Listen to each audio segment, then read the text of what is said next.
Our Region's Business is sponsored by PNC for the achiever in you. Our Region's Business. Innovation, transformation, momentum.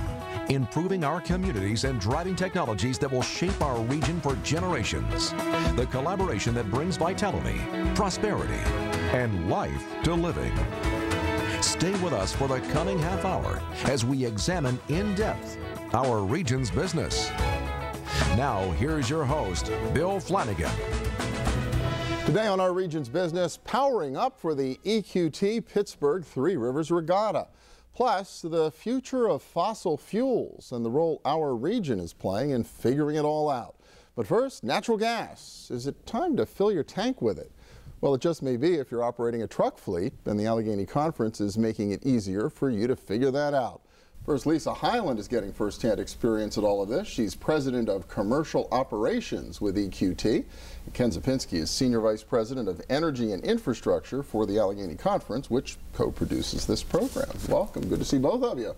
Thanks. Good to be here. So how about it? You're in the gas business, Lisa. EQT's been around since the beginning of the gas business. Yet even for EQT, you're just kind of new to natural gas-powered vehicles yourselves? We've just begun converting our fleet in the last year or so. We needed to get some infrastructure in place, and as you're probably aware, we did put a natural gas refueling station in the Strip District that will allow us to convert our fleet, as well as to help others who might fleets in the area that might use that station. So being driven by just the wealth of natural gas resources that have turned up below our feet in the Marcellus Shale? I mean, really the reason for converting vehicles to run on natural gas is partly that natural gas is abundant, which has made it much more economical than gasoline. It's also cleaner, significantly cleaner than gasoline, and is really the only fuel that reduces greenhouse gas emissions, and also reducing our dependence on foreign oil. So a lot of good reasons to do it. And truck fleets, it seems to make a difference. Are natural gas vehicles for everybody right now, Ken? It's probably some years away before sort of the average consumer might want to do it. Infrastructure would need to be in place. There's, literally hundreds of thousands of gasoline stations around the country, and less than 1,000 natural gas fueling stations open to the public. So for really right now, it's commercial fleets, and particularly those that burn a lot of fuel, where the vehicles burn a lot of fuel, and they leave from a central location and come back there each night. That way a company could have a central fueling station that fuels them in the morning or fuels them overnight, and then they go out during the day and come back to start that all over again. Is that pretty much how it's working for EQT? Because I would think your fleet operates in lots of different ways. You have a retail gas company, but it's also an exploration and drilling company. Do you have to kind of look at all the different uses of your fleet to make a decision? Sure. I mean, Ken is right. The best use of, the best start for natural gas vehicles is in what we call high mileage return to base fleets. Now our fleet is probably a notch under that in terms of is it optimal, because we don't drive quite as many miles and we don't always come back to the same location. As I mentioned, we've been looking at using biofuel vehicles in some of those applications. So that's a vehicle that can run on natural gas or on gasoline if it's not close to the fueling station.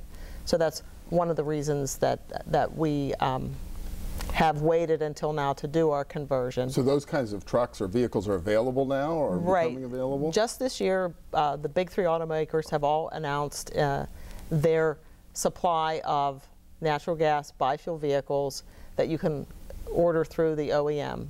So through Ford, through GM, through Chrysler. Previously, the only way to get a natural gas vehicle was to convert it, and that's a little bit more difficult for somebody, particularly an individual, to do. So, Ken, how do you begin to run the numbers to figure this out?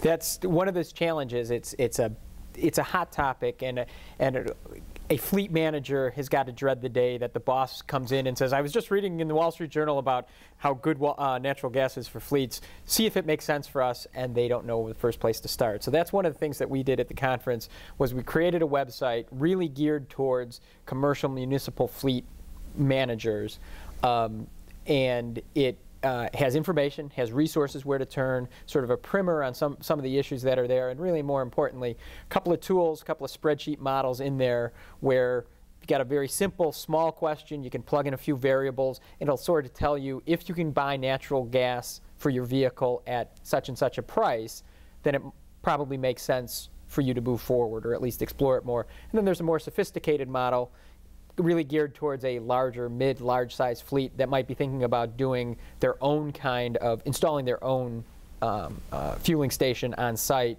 and then start talking about. Doesn't take it all the way, but at least gives a guy a place to start running the numbers so they don't have to throw up their hands in frustration and not know where to turn. So if a gallon of gasoline right now costs $3.50, $3.60 a gallon, what's a gallon of natural gas cost when you're talking about using it in a vehicle? At the station we have in the Strip District, it's $1.76. Really? Okay. Yes. So substantial saving right now, but you're making this decision and you're placing some bets on the market price of natural gas. Well, I think that's true. One of the things that as we're talking about, you don't know where the market price of natural gas is going to go, but you also don't know where the market price of gasoline or diesel is going to go. And if you look at the Energy Information Administration sort of forecasts going out, the spread has changed so that the gap between traditional fossil fuels and natural gas has widened so much. So no matter where it fluctuates going forward, there seems to be a pretty good consensus that the gap is going to remain, which means the economic payoff is there, again, particularly for those kinds of vehicles that either are high mileage and burn a lot or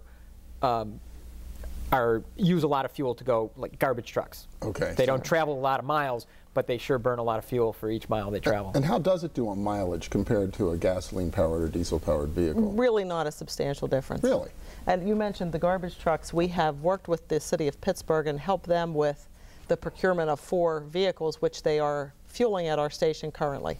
Well, that's great. And I guess, yeah, the more we can find applications for this, the more of the gas we're producing here in our region we can keep here in our region, which has to be good for our economy. Absolutely. And so if people want to find out, they want to check out this model, where do they find it online, Ken? AlleghenyConference.org/natural gas vehicles, or if they just go to AlleghenyConference.org, we have a big button there that will direct them to where the models and the information is. Excellent. Hopefully people will check it out and find out if natural gas vehicles are right for them.